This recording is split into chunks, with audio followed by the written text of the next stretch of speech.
लोक आस्था के महापर्व को 4 दिन हो चुके हैं और आज छठ का आखिरी दिन था। वहीं आपको बता दें कि छठ पूजा का शुक्रवार की सुबह समापन हो गया है। 36 घंटे तक निर्जल व्रत रखी व्रती महिलाओं ने सुबह उगते हुए सूर्य को अर्घ देकर अपने इस कठोर व्रत का पालन किया। वहीं गोरखपुर में भी व्रती महिलाओं ने सूर्य को अर्घ देकर संतान की खुशहाली और उनकी लंबी उम्र की कामना की। इससे पहले आधी रात में ही व्रती माताओं के साथ उनके परिवार के लोग गाजे बाजे के साथ छठ घाटों पर पहुंच गए थे। माता जी का बड़ा कृपा हम लोगों के ऊपर। जब हम लोग पुल के आंदोलन कर रहे थे, जो 2 मीटर का पुल बना है, ये माता जी की कृपा है, माननीय योगी आदित्यनाथ जी की कृपा है। वो संयोजक रहे, हम अध्यक्ष रहे, पुल बना। माता जी से बस यही कहना है कि जो 2 मीटर वासियों को जो लोग आए हैं उनको आशीर्वाद दें ताकि वो फले फूले। और हम लोग जो भ्रष्ट अधिकारी हैं, जो भ्रष्ट लोग हैं, उनको खिलाफ हम लोग आंदोलन करें, हम लोग सफल हो जाएं, यही माता जी से मेरा हुआ आशीर्वाद है। जिस तरह से देखा जाता है छठ पर्व का बिहार से शुरू होता है, यूपी में पूरा आगे तो क्या करना चाहिए? देखिए, धर्म में पता नहीं है, और धर्म से जहाँ आदमी का फायदा होता है वहीं जाता है। आज छठ माता जी का कृपा है तो दीवानी कचहरी बंद हो गया, सब लोग छठ में लगे हैं, सब अपने परिवार के लोग के साथ आए हैं। तो इसीलिए हम छठ माता से ही कहेंगे कि वहीं रायबरेली में उगते हुए सूर्य को अर्घ देने के बाद छठ का पर्व बड़े ही धूमधाम के साथ मनाया गया। हर तरह छठी मैया के गीत ही गूंज रहे थे। शहरी क्षेत्र में सभी चारों घाटों पर श्रद्धालुओं का सैलाब उमड़ पड़ा। सुबह 4 बजे से ही नदियों और घाटों के किनारे महिलाओं ने मौसमी सब्जियों, फलों व पकवानों से भरी टोकरी को सर पर उठाकर घाटों पर पहुंची और पूरे विधि विधान के साथ पूजा अर्चना की और अपने 36 घंटे व्रत को खोला। बहुत महत्व है। ये हम लोग निर्जल व्रत रखते हैं। ये 4 दिन का होता है। नहाए खाए खरना छठ पूजा, और इसमें लोग निर्जल व्रत रहते हैं। सुबह शाम अर्घ देते हैं सूर्य भगवान को, शाम को अर्घ दिया जाता है, उन्हें सुबह अर्घ दिया जाता है। ये विश्व की सबसे बड़ी पूजा मानी जाती है और इसका अपने काफी महत्व, ये पुत्र के लिए व्रत रखा जाता है। खबर मध्य प्रदेश के छतरपुर से है, जहां दीपावली से देवउठनी 11 तक बुंदेलखंड में दिवाली मोनिया नृत्य की धूम रहती है। गांव-गांव जाकर दिवाली नृत्य की टोलियां मनिया नृत्य का प्रदर्शन करती हैं, लेकिन कई बार इस दौरान विवाद और झगड़े भी हो जाते हैं। ऐसा ही एक मामला छतरपुर के ईशानगर थाना क्षेत्र के डबकोरी व्याटा गांव से सामने आया है, जहां एक युवक की दिवाली नृत्य के दौरान महज धक्का लगने के विवाद को लेकर साथी युवकों ने उसकी नाक काट ली। इतना ही नहीं, उसके भाई को लाठी मारकर घायल भी कर दिया। वहीं पीड़ित रामचरण रजक ने बताया कि दिवाली नृत्य के दौरान राम गोपाल रजक का धक्का वो लग गया था। वो दोनों भाई शराब के नशे में थे, जिसके बाद उन्होंने गाली गलौज करते हुए रामगोपाल रजक की नाक को काट डाला। पूरे मामले में ड्यूटी डॉक्टर आशीष शुक्ला का कहना है कि एक युवक की नाक कटी हुई है। फिलहाल उनकी स्थिति सामान्य है। कहाँ की रामचरण? महोबिया के। कौन सा थाना लगता है? कुड़ीला। जिला? हाँ, जिला टीकमगढ़। किस तरह से घटना किस तरह से हुई है? हमारे बुंदेलखंड में दिवाली बहुत अच्छी तरह से मनाई जाती है। हम लोग जाते हैं गांव-गांव खेलवे जाते हैं। हाँ, मोनिया बन के तो थोड़ा सा नच रहे होंगे, खेल रहे होंगे, भैया का धक्का लग गया। वो साले शराबी थे, भैया आ रहे हैं वो वाले, तो उन्होंने क्या करा, गाली दी इनको। तो इन्होंने बोला भैया गाली क्यों, किस बात पे दे रहा है, अपने एक गांव के होके गाली नहीं देना चाहिए आपको माँ बहन की। तो भैया ने मना किया, भैया के ऊपर गले पड़ के इसमें नाक कोई के काट के अलग कर दिया। बिल्कुल नक कटा कर दिया, सब नाक काट दी बिल्कुल सर। क्या है तुम्हारी भैया की जिंदगी बर्बाद? क्या बर्बाद तो होगी सर, नक कटा होगा। बताओ किन लोगों ने अंजाम दिया है? ये सर इंद्रपाल रजक ने और जयपाल रजक ने सर, दोनों। ईशानगर थाना क्षेत्र अंतर्गत एक घटना हुई जिसमें मोनिया त्योहार महोत्सव मनाते समय 2 पक्षों के बीच में विवाद हुआ, जिसमें झगड़ा हुआ और दोनों पक्षों में चोट आई है और उस आधार पर FIR ईशानगर थाना में की गई है और अग्रिम विवेचना इसमें जारी है। वहीं रायबरेली में ट्रेन की चपेट में आने से अधेड़ की मौत हो गई। आपको बता दें कि मामला डलमऊ कोतवाली क्षेत्र के कन्हा गांव के पास का है, जहां मालगाड़ी ट्रेन की चपेट में आने से एक युवक की मौके पर ही मौत हो गई। मृतक की पहचान प्यारेलाल यादव 55 वर्षीय के रूप में की गई है। जानकारी के अनुसार मृतक रेलवे लाइन की तरफ शौच करने के लिए जा रहा था, तभी डलमऊ की तरफ से आ रही मालगाड़ी की चपेट में आने से युवक की दर्दनाक मौत हो गई।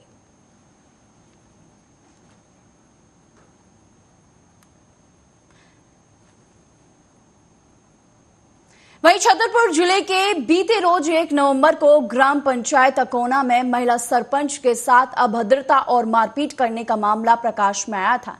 प्रकाश में आने के बाद महिला सरपंच ने खुजराहो थाने में एफआईआर दर्ज कराई थी। वहीं दूसरी ओर पूरे मामले में आज ग्राम पंचायत अकोना के ग्रामीणों ने एसपी ऑफिस पहुंचकर न्याय की गुहार लगाते हुए निष्पक्ष जांच एवं कार्रवाई की मांग की है।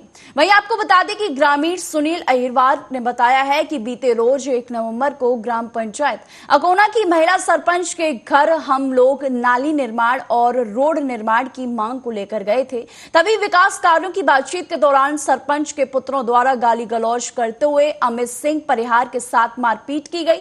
मौके पर हम लोगों ने बीच बचाव भी किया। वहीं महिला सरपंच द्वारा खुजराहो थाना पहुंचकर अमित सिंह परिहार की झूठी रिपोर्ट दर्ज कराई है, ऐसा ग्रामीणों का दावा है।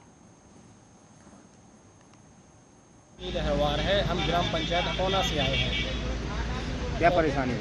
परेशानी सर ये है कि 1 तारीख 11वां महीना 2024 को लगभग 7:30 बजे जो ग्राम पंचायत अकोना में घटना हुई थी अमित सिंह परिहार और सरपंच के परिवार के साथ, हम सभी अहिरवार समाज के लोग और ग्राम पंचायत के लोग सरपंच साहब के दरवाजे के पास बैठे हुए थे और वहाँ पे सर हमारे यहाँ नाली पूरी भरी हुई है और रोड पर पानी बहता रहता है और कीचड़ रहता है, निकलने में लोगों को बहुत समस्या होती है।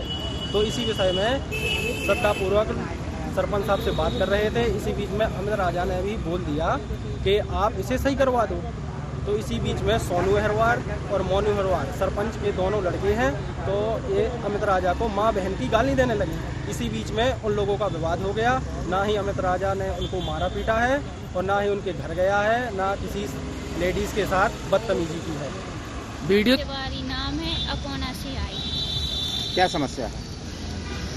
ये समस्या है कि मेरे पति अमित सिंह ठाकुर हैं और मैं ब्राह्मण समाज की हूँ और मैं ब्राह्मण समाज मैंने ठाकुर के लड़के से शादी कर ली है, इसलिए पूरा ब्राह्मण समाज हमारे खिलाफ है और मेरे खिलाफ मेरे परिवार को मेरे पति को दुश्मन की तरह देखता है। मेरा एक बच्चा है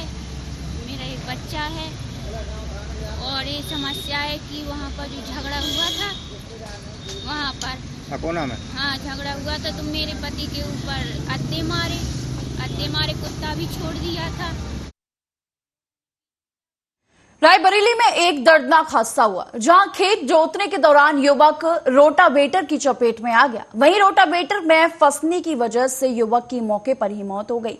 वहीं आपको बता दें कि हादसे के बाद चालक ट्रैक्टर छोड़कर मौके से फरार हो गया। घटना की जानकारी मिलते ही परिजनों में कोहराम मच गया। सूचना पर पहुंची पुलिस ने शव का पोस्टमार्टम के लिए भेज दिया। वहीं आपको बता दें कि हरचंद्रपुर थाना क्षेत्र के बखवाला मजरे जोहा वर्ष की गांव का ये पूरी घटना है।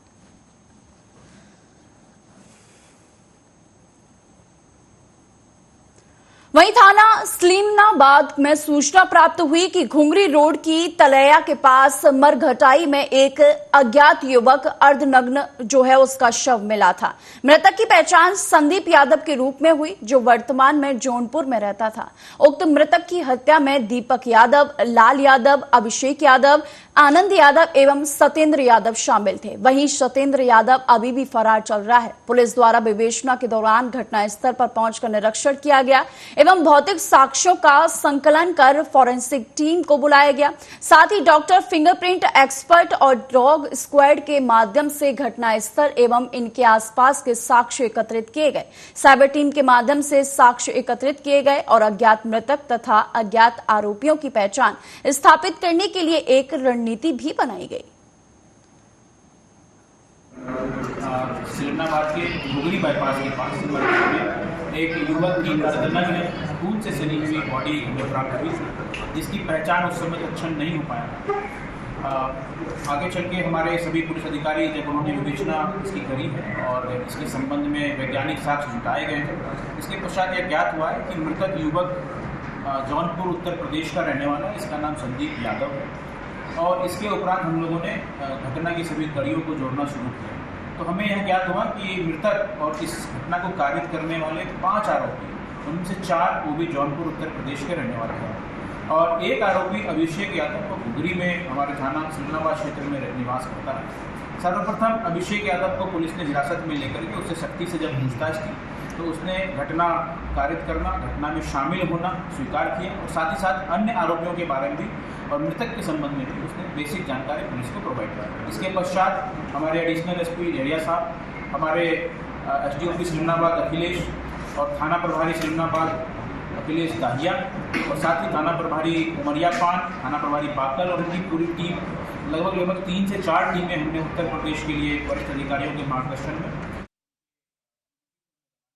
वहीं छतरपुर जिले के ग्राम पंचायत खैरी में एक बार फिर दबंगों ने सार्वजनिक रास्ते को बंद कर दिया है। रास्ते में ट्रैक्टर से जुताई कर दी गई है, जिससे स्कूल छात्र छात्राओं एवं स्थानीय रहवासियों को निकलने में काफी परेशानियों का सामना करना पड़ रहा है।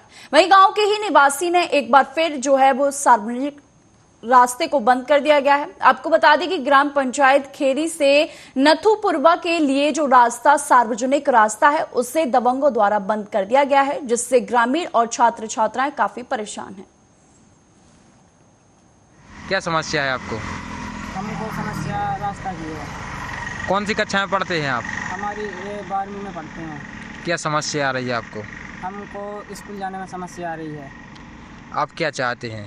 हम ये चाहते हैं कि रास्ता स्थायी बनवा दें और रास्ता में ना गड्ढे बनाए, ना ब्रेकर बनाए और ना भैंसिया बांधे और रास्ता को जोत भी दिया है। हमने पहले रास्ता बंद कर दी गई थी, ठीक है। फिर इसके बाद आवेदन लगाया था तो शासन से शासन गया था, इसके बाद रास्ता खुलवा दी गई थी। फिर ये सभी लोग बोल रहे थे कि मतलब 1.5 महीने बाद तुम्हारा रास्ता हम क्लियर करवा देंगे। तो हम लोग यही चाहते हैं कि हमारा रास्ता क्लियर करवा दें। ग्राम से क्या समस्या भैया आपको? समस्या ये है कि रास्ता है जो पहले बंद कर दी गई थी 1 महीना पहले। हमने एसडीएम साहब लोग आवेदन दिया था, जिसके बाद उन्होंने खुलवा दी थी। अब 1 महीना की मोहलत दी थी कि 1 महीना बाद फिर गली बनवा देंगे। अब उन्होंने जो मोहल्ला वाले हैं उन्होंने गड्ढे खोद दिए, ब्रेका बना दिए और सकरी गली का दी। अब गाड़ी करने में असमर्थ है।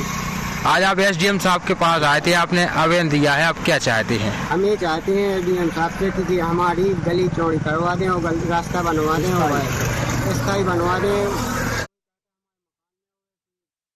खनीदाना के मायापुर थाना क्षेत्र के तहरी गांव के रहने वाले ग्रामीण का शव महुआ गांव के पास मुरम के गड्ढे में पड़ा हुआ मिला है। परिजनों ने मायापुर भाजपा मंडल अध्यक्ष सहित उसके परिजनों पर हत्या करने के आरोप लगाए हैं और शव को मायापुर थाने के बाहर रखकर रनौद पिछोर मार्ग को जाम कर दिया गया। आपको बता दें कि परिजनों ने जो बुंदेल सिंह यादव अपने खेत से मजदूर करने के लिए बाइक पर सवार होकर निकला था, लेकिन वह रात में वापस नहीं लौटा। देर रात से परिजनों ने बुंदेल सिंह की तलाश शुरू कर दी, लेकिन उसका कोई भी सुराग जो है वो हाथ नहीं लगा।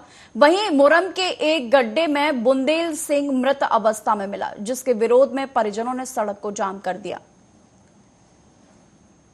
ये ग्राम तेरही थाना मायापुर से सुबह सूचना पुलिस को मिली थी कि एक व्यक्ति का शव गांव में ही पड़ा हुआ है। तो पुलिस मौके पर पहुंची और वहां कार्रवाई प्रारंभ करी।